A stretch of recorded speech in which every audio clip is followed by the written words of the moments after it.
तो स्वागत है आपका दीपांजलि क्लासेज में।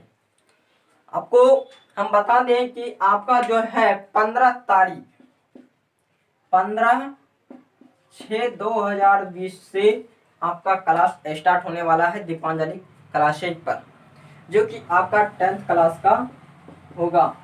क्योंकि अभी कोचिंग वगैरह अदर प्राइवेट स्कूल कॉलेज नहीं खुल रहे हैं, तो विद्यार्थी को तकलीफ हो रही है। और एकाएक अगर आपको एग्जाम में बैठा दिया जाए तो आप संभावना बहुत कम होता है, नहीं के बराबर ही निकलना होता है।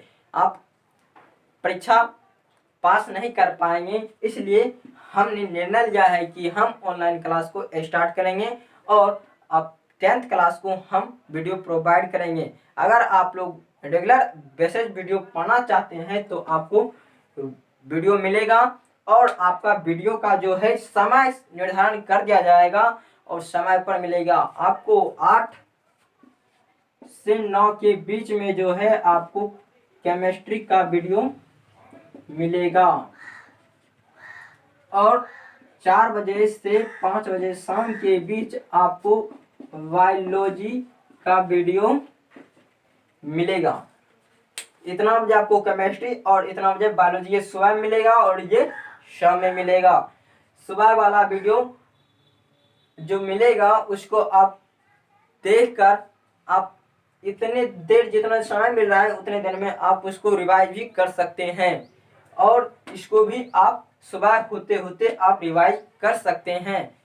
ठीक है, इस प्रकार से हमारा क्लास रेगुलर चलेगा। ठीक है, तो आज हम पहले केमिस्ट्री की क्लास शुरू करते हैं। केमिस्ट्री के बारे में हम लोग जानते हैं। केमिस्ट्री में जो है हमारा पहला चैप्टर रासायनिक अभिक्रिया और समीकरण है। तो रासायनिक अभिक्रिया क्या है, समीकरण क्या है, इसके बारे में हम लोग जानेंगे। ठीक है, तो रासायनिक अभिक्रिया क्या है इसके बारे में हम लोग जानेंगे। रासायनिक अभिक्रिया, जब दो या दो से अधिक तत्व मिलकर एक अभिक्रिया करता है तो एक कंपाउंड का निर्माण करता है, अर्थात एक यौगिक का निर्माण करता है, उसे ही रासायनिक अभिक्रिया कहते हैं। जैसे H2 प्लस Cl2 ये मिलकर बना दिया 2HCl, ये एक रासायनिक अभिक्रिया है। ये हाइड्रोजन और क्लोरीन अकेला था तो एक केवल तत्व या पदार्थ का ही बोध कराता था, लेकिन जब दोनों मिलकर काम किया तो एक कंपाउंड का निर्माण कर दिया है, जिसको हम हाइड्रोक्लोरिक अम्ल कहते हैं।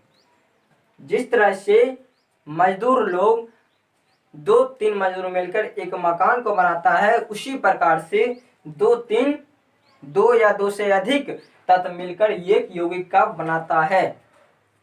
ठीक है, और इसमें भी डिवाइड किया गया है, सबका नाम है। ये तो रासायनिक अभिक्रिया है। रासायनिक अभिक्रिया में इसको जो है हम कहते हैं अभिकारक, इसका नाम अभिकारक रखा गया है और इसका प्रतिफल नाम रखा गया है।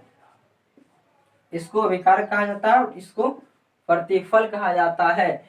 अभिकारक से प्रतिफल में परिणत होना ही रासायनिक अभिक्रिया कहलाता है। अर्थात इसका एग्जाम्पल अगर समझा जाए तो 2 या 2 से अधिक तत्व मिलकर एक नया यौगिक का निर्माण करता है और उसे ही रासायनिक अभिक्रियाएं कहते हैं।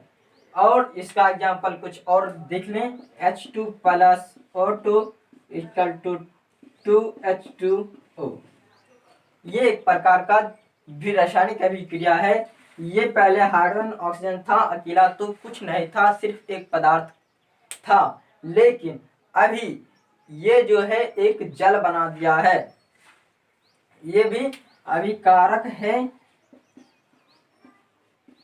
अभिकारक भी इसे बोला जाता है और इसे प्रतिकारक भी बोला जाता है, लेकिन इसको प्रतिफल बोला जाता है।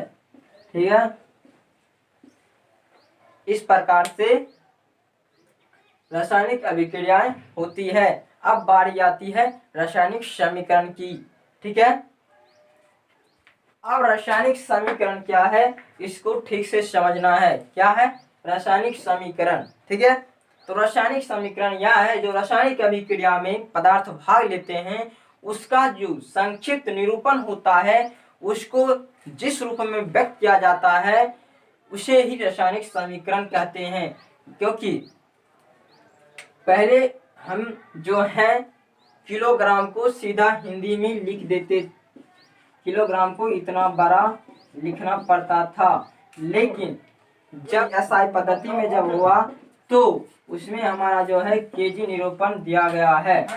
ठीक है, केजी निरूपण दिया गया है।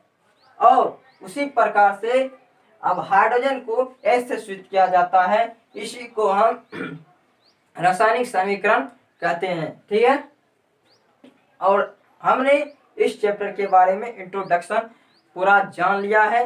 अब इसका जो है अगले क्लास में संतुलित कैसे होता है और संतुलित कैसे होता है इसके बारे में जानेंगे, और इसका जो है गुण क्या है, इसके बारे में विशेषता क्या है, इसके बारे में भी जानेंगे। तो आज के लिए मैं केमिस्ट्री का इतना ही पाठ रखता हूँ, इसके आगे अगले क्लास में देखा जाएगा। धन्यवाद, फिर मिलते हैं अगले